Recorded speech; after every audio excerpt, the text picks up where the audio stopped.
ကဲအားလုံးပဲမင်္ဂလာပါနော်အဲ့တော့ IB မြတ်အောင်ကနီးဘောတွေအကြောင်းကိုဘာတွေပြောထားသလဲကျတို့ reaction လေးလုပ်ဖို့အတွက်ကိုသူ့ရဲ့စကားပြောတာလေးတွေကဘာတွေထူးထူးခြားခြားရှိသလဲပေါ့နော်သူ့ရဲ့ရင်တွင်းခံစားချက်ကဘာလေးတွေရှိလဲဆိုတာကိုကျတို့အရင်နားထောင်ကြည့်မယ်ဗျအလိုင်းကကျွန်တော်ပြောလို့၃မိုင်းခွဲနေတစ်ကနီးဘောတွေဟာတခိုးတွေကိုကာဝယ်ပေးနေတယ် celebrity တွေကိုကိုးကွယ်နေတယ်အဲ့ဒီမှာတခိုးတွေကလည်းသူတို့အိတ်ထဲကိုရပိုင်ခွင့်များစွာထပ်ပို့ပြီးတော့ထည့်နေတယ်အဲ့ဒါဒီဒီကျွန်တော်ပြောပြချင်တယ်ကြာချို့ဒီမှာ record တွေနဲ့မြာမဲဆောက်မှာပရိသတ်အကြီးရဲ့လက်ပွားတွေလက်ဆွဲတွေလဲလုံးကားတစ်စီးကိုမော်ဒယ်အသစ်2024 25တွေကောက်စီးနေတာဟုတ်တယ်ဟုတ်တယ်စီးနေတာဟုတ်တယ်ပဇယ်လို့ဆိုပြီးသွားပြီနော်ပဇယ်လို့ဆိုဘဝကပြီးသွားပြီဂရေ80တထေးသမီးလို့ဖြစ်သွားတယ်နော်ဘုံနှခါလက်ဒီလိုပဲနော်ပြည်ပမှာထိုင်းနိုင်ငံမှာအင်ကြီးတောင်ဝယ်ပြသွားပြီဘုံနှခါရဲ့ပတ်စံစုပုံစုနီးလေးကိုသူပတ်စက်ကပြောသွားတာလေကျွန်တော်မှတ်မိသေးတယ်ဗျကျွန်တော်တို့ကတဲ့အလှခံတဲ့ခါကျရင်ကျွန်တော်တို့ကဟိုစစ်သားပေါ့နော်သူတို့ရဲ့တဘုံ900ရှိတယ်ဆိုရင်တဘုံ1000ဆိုပြီးတော့ကျွန်တော်တို့စရင်တောင်းတာဗျတဘုံ1000အင်အားနဲ့ကျွန်တော်တို့အလှခံကောက်တာဖြစ်ပါတယ်တဲ့ဆိုတော့ကျွန်တော်စဉ်းစားတာပေါ့လေဘုံနဂါကတိုက်ပွဲအလောက်လဲမဖော်ဘူးဗျကြီးကြီးမားမားတိုက်ပွဲဆိုလို့ကျွန်တော်တို့ဒီကိုးကနေနာဆာကနဲ့လက်မတွဲခင်ကနာဆာကနေပြီးတော့ PDF တွေကိုမောင်းထုတ်ခိုင်းတော့အဲ့ဒီမှာနာမည်တော်မေ့ကုန်ပြီဗျနော်အဲ့ဒီမှာစကိုင်းကိုပြေးကြတာစကိုင်းကိုပြန်ကြတာပေါ့စကိုင်းကိုပြန်သွားတဲ့အချိန်ကျတော့စကိုင်းမှာကစစ်ကောင်းဆောင်တယောက်အနေနဲ့ဘုံနဂါကကြီးစိုးနေတာလေအဲ့ဒီမှာလိုင်းပေါ်တက်ပြောတယ်ဘိုးကဗျာဆိုတဲ့သူကဗာတက်ပြောလဲဆိုတော့မင်းတို့စကိုင်းကိုရောက်လို့စကိုင်းဘက်ကိုလာပြီဆိုရင်တော့ဘုံနဂါနဲ့အဆင်ပြေအောင်ပေါင်းဖို့လိုလိမ့်မယ်မင်းတို့ပကဖအန်ယူဂျီအောက်မှာရှိတယ်မင်းတို့ပကဖတွေဒီပသုံးလုံးတွေကဘုံနဂါနဲ့အဆင်မပြေဘူးဆိုရင်အဆင်ပြေမှာမဟုတ်ဘူးဆိုပြီးတော့ဘိုးကဗျာတော့ပြောသေးတယ်ဗျနော်အဲ့ဒီလိုလူတွေစုံလာတဲ့ခါကျမှဘုံနဂါကနေပြီးတော့တိုက်ကွက်ဖော်ပြီးတော့ထွေအုပ်ယုံနဲ့ရဲစခန်းကိုစတိုက်ပြတာဗျနော်ဘုံနဂါတီးတန့်ပဲတိုက်တာကျန်တဲ့သူဒီအန်ယူဂျီအောက်က PDF တွေမပါဘူးဗျမပါတဲ့ခါကျတော့နောက်ဆုံးဘုံနဂါလည်းပြန်ပြေးရတာပဲနော်ဘုံနဂါလည်းဟိုမှာသူစစ်တီတွေ73ယောက်သေးတယ်တဲ့အယောက်40ကျော်လောက်ဒဏ်ရာရတယ်သူပါဇက်ကပြောတာအဲ့ဒါဘုံနဂါဗီဒီယိုဖိုင်နဲ့အခုချိန်ကြီးကြည့်သေးတယ်နော်ကျွန်တော်လိမ့်ညာပြောပြီးတော့လုံကြံပြောစရာအကြောင်းမှမရှိဘူးအဲ့ဒါတွေဝင်ကြည့်ပြောချင်တာကတော့ဘုံနဂါလည်းပတ်စံဘလို့စုလဲဆိုတာစစ်မတိုက်ပဲခါပဲနဲ့ပတ်စံတွေဒီလို900သာမဟုတ်ပဲနဲ့1000သာတိုးပြီးကောက်တဲ့နီးနဲ့သူတို့တွေကလည်းပဲဒီဘက်ကထောက်ဖို့ရတဲ့ပတ်စံတွေရောအလှခံနဲ့ရတဲ့ပတ်စံတွေရောဒီလိုစုပြီးတော့ဘုံနဂါကပြည်ပမှာနော်ပြည်ပမှာသူအိမ်တွေပါဝယ်ထားတယ်ဗျ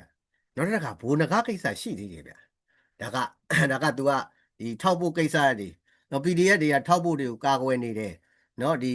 စီးပွားရေးသမားတွေကိုပေါ့ကာကွယ်နေတယ်ဆိုတဲ့အကြောင်းသူပြောလို့ကျွန်တော်ကလည်းသတိရလို့ပြောပေးတာအဲ့တော့ဘုံနဂါကဒီတစ်ဆက်ကိုစစ်စင်ရေးဆိုပြီးတော့အားလုံးစစ်ပွဲတွေဖန်တီးနေတဲ့အချိန်မှာဘုံနဂါစာလေးတစ်စောင်ထွက်လာတယ်ဗျဘာစာလဲဆိုတော့စကိုင်းနယ်ကျော်မှာရှိတဲ့တရုတ်ကလုပ်ငန်းတွေကိုကျွန်တော်တို့ဒီနဂါတက်ရင်ကတီကောင်တက်ရင်ရသူတွေမြည်သူမှမထိရဘူးဆိုစာထွက်လိုက်တာအဲ့ဒီအချိန်မှာမျိုးထိုက်တန်သိန်းမျိုးထိုက်တန်သိန်းလားမျိုးရင်အောင်သိန်းလားမျိုးရင်အောင်သိန်းဖြစ်လိမ့်မယ်ဟုတ်တယ်အဲ့မှာထပေါက်ကွဲတာမျိုးရင်အောင်သိန်းဟမ်တခါလိုက်ကြီးလွတ်ပြီးတော့ဒီကောင်ဘာဆောက်ချိုးတာလဲသူများတွေစစ်တွေတိုက်မယ်ဒီကောင်စစ်မတိုက်တဲ့ပြည်တော်သူ့ဘက်ထွေတရုတ်ရဲ့ဘောကိုမကျင်တာလားဆိုပြီးတော့မျိုးရအောင်သိန်းတော့လိုက်လွင့်ပြီးတော့အဲ့လိုပြောဘူးသေးတယ်ဗျကျွန်တော်ပြောချင်တာကဘုံနဂါကဒီဘက်ကအလှခံကပတ်စံတွေရတဲ့ပြင်ကိုစစ်ပွဲမဖော်ဘူးဆိုတာကတရုတ်ရှိကသူပတ်စံတွေရနေတယ်ဗျဒါကြောင့်မို့လို့လဲစစ်ပွဲမဖော်တာနော်ဘုံနဂါရဲ့စကားတွေကိုတေချာနားထောင်ကြည့်ပါဘုံနဂါစစ်တိုက်ချင်တဲ့လူမဟုတ်ဘူးဗျသူကအားလုံးစစ်တိုက်နေတဲ့အချိန်မှာသူ့ရဲ့စစ်သားတွေကိုစစ်တင်နှန်းတော့ပေးတယ်ဒါ ဒါပေမဲ့နောက်ထပ်ဘာတင်တန်းတွေပေးလဲဆိုဒီမိုကရေစီတင်တန်းတွေဖက်ဒရယ်တင်တန်းတွေပါပေးလို့ပန်ဆယ်လိုတို့ဘာတို့ကတော့နော်စစ်မတိုက်မီတော့တယ်နေစာပဲတင်စားတော့ဆိုပြီးတော့ပြောတယ်ဗျအဲ့တော့ဘုန်းနဂါရဲ့အဓိကရည်ရွယ်ချက်ကစစ်တိုက်ဖို့မဟုတ်ဘူးသူကခေါင်းဆောင်တယောက်လို့ဖို့သူဒီဦးစီးဦးဆောင်တယောက်လို့ဖို့စစ်တိုက်ဖို့မဟုတ်ဘူးဖြစ်နိုင်မယ်ဆိုရင်သူကအုပ်ချုပ်ရေးပိုင်းမှာသူကကြီးကြီးပိုင်းကိုသူမျှော်လင့်ထားတာဗျစစ်တိုက်မှာမဟုတ်ဘူးအဲ့လောက်ထိကိုသူကရည်မှန်းချက်ကြီးတာနောက်ပိုင်းမှာဘုံနဂါရဲ့စကားတွေခင်ဗျားတို့တေချာနားထောင်ကြည့်ဘာတွေ့မလဲဆိုအခြေသူ့ရဲ့စကားသံတွေတေချာနားထောင်ကြည့်လို့ရှိရင်အခြေအနေကောင်းရင်သူကနတ်ဆက်ကနဲ့လက်တွဲပြီးတော့သူကဒီဘောပြန်မပြီးတော့သူကနေရာတနေရာယူဖို့အထိကိုသူကစကားတွေပြောထားတယ်အဲ့တော့ပြောချင်တာကတော့ IB မြတ်အောင်ရဲ့ဒီ PDF တွေကဒီလှုပ်ရှားနေတဲ့သူတွေကိုနော်ကာကွယ်နေတယ်ဆိုတဲ့အကြောင်းလေးကိုကျွန်တော်ကထပ်မံပြီးတော့ကျွန်တော်ကဖြည့်တင်းပေးတာပါနော်ကဲနည်းနည်းလေးထပ်နားထောင်ကြည့်အောင်နေတဲ့အိမ်ကတချို့တွေအိမ်ဝင်နေတယ်တချို့တွေအိမ်ငားနေတော့မှဘတ်3000 2000ဝဲအဲ့လိုမျိုး16000အဲ့လောက်တွေအနည်းဆုံးငားနေနေရအဲ့တော့အဲ့မိဘောအုပ်စုတကိုးချင်းချင်းအားပေးတဲ့အုပ်စုလူလေကြီးများဖွဲ့ရကျွန်တော်ဗမာတော်လိုင်းမှာထိတ်ဆုံးမှာနေရာယူပြီးတော့အရေးတော့အများဆုံးပဲနောက်ဆုံးတော့စီးပွားရေးသမားတွေကောင်းစားကြတာပဲလေတော်လန်ရေးကိုခုလုံးလုပ်ပြီးတော့အကုန်လုံးစီးပွားရှာကိုကျိုးရှာကြပြီးတော့ဟမ်မိမဆုံးမဖမဆုံးမတဲ့ကလေးတွေကတော့နောက်ဆုံးမှာသူတို့ကိုလှုပ်ကြွေးသလိုဖြစ်ပြီးတော့နောက်ဆုံးမှာမြေဩဇာနဲ့ဖြစ်တဲ့သူကဖြစ်ခြေပြက်လက်ပြက်ဖြစ်တဲ့သူကဖြစ်တချို့ကတော့မြေဩဇာဖြစ်တာတော့နော်အုတ်ခုံနီနီလေးနဲ့နေရသေးတယ်တချို့ကအုတ်ခုံနီနီနဲ့မနေရဘဲနဲ့မိသွေးကဲဘွားနဲ့နေသွားတာရှိတယ်လို့စုပ်ပြတ်တက်ပြီးတော့လူပန်းသူပန်းတော့မသိတဲ့ဘွားတွေနဲ့မျိုးစာဖြစ်သွားရတဲ့သူတွေလည်းရှိတယ်ဗျနော်ဒါလေးတွေရှိတယ်ကြည့်နည်းနည်းထက်နားထောင်ကြည့်အောင်တရားတောင်းတယ်သူတို့ control လုပ်နေတာသူတို့ရဲ့လက်ကင်တုပ်ဖြစ်လာတယ်လက်နက်ကင်နေမယ်နောက်ဒုတိယချက်ကဘာလဲဆိုတော့ဘယ်ဖွဲ့လဲဆိုတော့ဒေါ်လာကြီးကရေရှည်သွားတော့မှာဆိုပြီးတော့ကြိုပြီးတော့ပြင်ဆင်နေတာဒေါ်လာကြီးတောက်ပြီးတော့စကားသားကိုဖြည်းဖြည်းချင်းချင်းနဲ့လာအောင်လုပ်ပြီးတိုက်မဲ့အဖွဲ့တွေတကယ်ဒေါ်လာကြီးသမားတွေအဲ့တော့သူ့စကားပေါ့နော်တော်လန်ရေးဟာတဖြည်းဖြည်းချင်းနောက်ဆုံးရွေးကောက်ပွဲပြီးသွားလေသူတို့ကတော်လန်ရေးကတိုက်တော်လန်နေအောင်ပါပဲဖြည်းဖြည်းချင်းချိနေသွားအောင်လုပ်မယ်ဆိုပြီးလုပ်ပြောတာပေါ့နော်အဲ့ဒါတွေကအခုမှမဟုတ်ဘူးဗျအဲ့ဒါတွေကကျွန်တော်တို့ရှိုး88ထဲက1990ရွေးကောက်ပွဲမှာဟော NLD ကအာဏာမရတဲ့နောက်ပိုင်းမှာနော်ဒေါက်တာစေဝင်းတို့တောခိုသွားတဲ့ကကိုနော်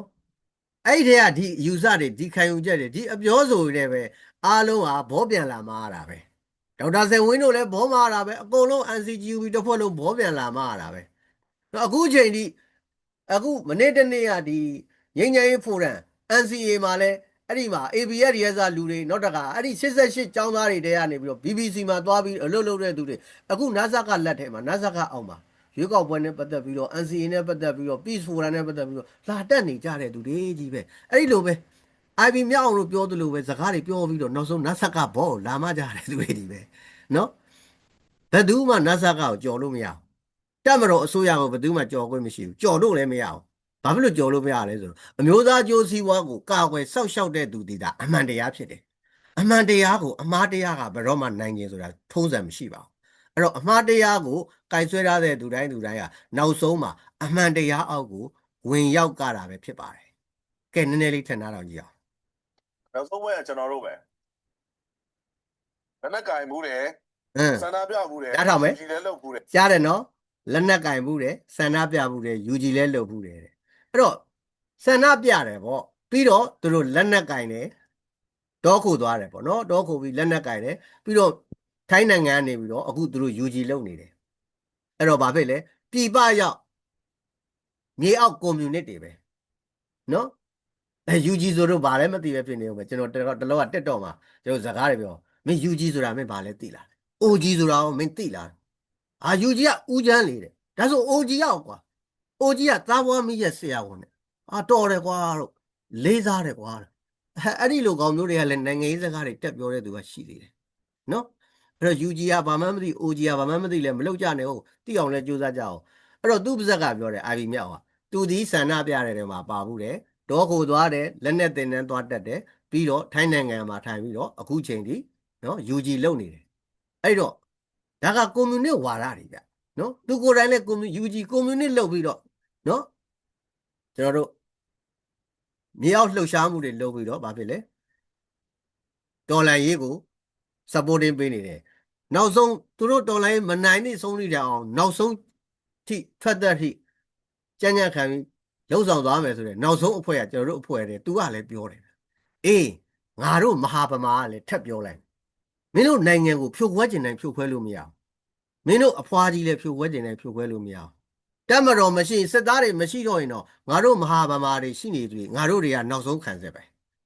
ဘယ်ကောင်းမှငါတို့နိုင်ငံကိုမဟာဗမာတွေကိုကြော်ပြီးတော့ဘယ်ကောင်းမှနိုင်ငံကိုအပိုင်စီးလို့မရဘူးဆိုတော့ငါတို့ကနောက်ဆုံးအဖွဲ့ပဲဆိုတာကိုမင်းတို့ຫນွေဦးတော်လန်ရေးရဆိုပြီးသိရအောင်လို့ငါက reaction လုပ်ပြီးပြောပြပေးလိုက်တယ်ကဲဒီလောက်ဆိုလို့ရှိရင်တော့ဗီဒီယိုဖိုင်ကြည့်သွားမှာဆိုလို့ဒီမှာတွေနားပါမယ်ခင်ဗျအားလုံးပဲကျေးဇူးတင်ပါတယ်ကျွန်တော်မဟာဗမာဂျိမ်းကျော်လင်ဖြစ်ပါတယ်